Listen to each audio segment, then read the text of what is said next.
Bertrand Lamiel, bonjour, vous êtes le directeur de la gestion sous mandat de B Capital. Alors, avant de parler un petit peu de votre façon de travailler chez B Capital, vos convictions, on va parler un petit peu de vous, votre parcours. Parlez-nous un petit peu donc de ce que vous avez fait avant d'arriver chez B Capital. J'ai toujours été dans la gestion, donc en tant que gérant de portefeuille. J'ai commencé dans une petite filiale du Crédit Agricole à Manosque, c'est bon. Puis une filiale de la Société Générale à Strasbourg en Alsace, et puis ensuite j'ai intégré Courcoup-Bouvet du Bouzet qui est en train de devenir B Capital, donc en 2001, et depuis 2001 je suis chez B Capital.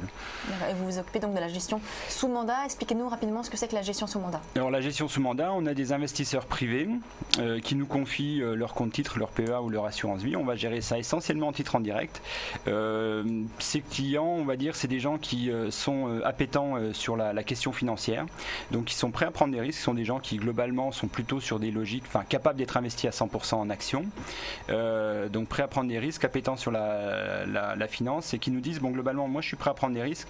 Le timing, je ne sais pas exactement ça, c'est vous les professionnels. Donc on a créé pour eux des mandats avec des marges de manœuvre relativement importantes. Un des mandats sur lequel on a le plus de collecte, c'est le mandat flexible, où on peut être investi entre 50 et 100% en actions. Donc le client nous délègue deux choses: un, le timing pour investir, donc savoir quand il faut être investi, et deux, après le choix des valeurs. Et donc pour ce faire, parce que vous voyez bien qu'il y a des marges de manœuvre qui sont relativement importantes, on a besoin, le client, B Capital a besoin d'avoir un contact régulier avec le client. C'est pour ça que le gérant est en contact direct avec son client, et donc il peut y avoir soit des appels téléphoniques, soit des rendez-vous en physique tout au long de l'année, pour pouvoir comprendre la stratégie qui n'est pas toujours forcément évidente à comprendre à travers les actes d'achat et vente qu'on réalise.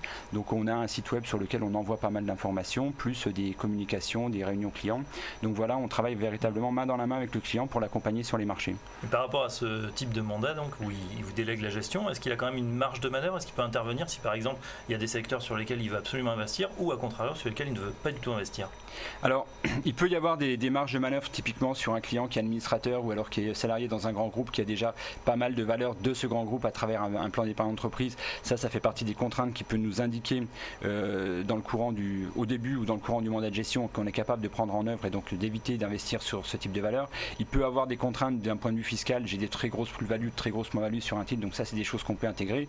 Après, c'est un mandat de gestion, donc on doit pouvoir avoir la capacité à déployer notre stratégie, et c'est déjà pas facile d'avoir une stratégie et de la faire vivre. Si en plus on doit avoir des contraintes trop fortes du style je vous confie un mandat mais vous n'investissez pas sur tel secteur ou sur telle valeur, et que globalement après il nous reste peau de chagrin pour pouvoir investir, c'est juste pas possible d'avoir un mandat de gestion de ce point de vue là. Donc à ce moment là, on a chez nous un département conseil, et on va plutôt diriger le client vers ce département conseil, où il pourra lui-même, accompagné d'un conseiller, mettre en place une stratégie adaptée particulièrement à lui, puisqu'il a des contraintes qui sont manifestement très fortes. Alors rappelez-nous les convictions que vous avez donc chez B Capital, ce que vous conseillez à vos clients. Alors, bon, d'abord, à partir le premier travail, c'est déjà de définir quelle est la part de risque que le client est prêt à prendre sur les marchés, parce qu'il peut y avoir des variations relativement importantes sur le marché. Je vous rappelle, on perd juste 40% en 2008. Donc, si un client n'est pas capable de se dire, à un moment donné, il peut se passer un gros trou d'air sur mon portefeuille et je vais perdre 40% de mes avoirs, c'est qu'il n'est pas fait pour aller sur des mandats qui sont 100% investis en actions. Donc là, on va plutôt le conseiller des mandats un peu plus tranquilles. À partir du moment où il est prêt à prendre ses risques, on va l'accompagner dans cette logique-là. Et donc l'accompagnement, typiquement en 2008, quand les marchés se sont effondrés, nous on a réussi, grâce à la flexibilité, à amortir le choc. Et on a aussi eu pas mal de communication avec nos clients pour leur dire, on vous rappelle qu'il existe un mandat équilibré, et que si vous voulez, vous pouvez passer sur un mandat équilibré pour être un peu plus à l'abri, et on reviendra sur un mandat flexible par la suite. Et donc de 2008 à 2010, on a fait pas mal d'allers-retours sur les mandats de ce point de vue-là, justement pour accompagner le client dans cette logique, parce que à la fin, il faut quand même qu'il puisse dormir. Il est là pour faire travailler ses économies, mais il ne doit pas perdre son sommeil. Merci Bertrand Lamiel, donc directeur de la gestion sous mandat chez B Capital. Vous allez revenir dans quelques instants donc, dans le débat justement sur les valeurs que vous suivez, que vous recommandez à vos clients.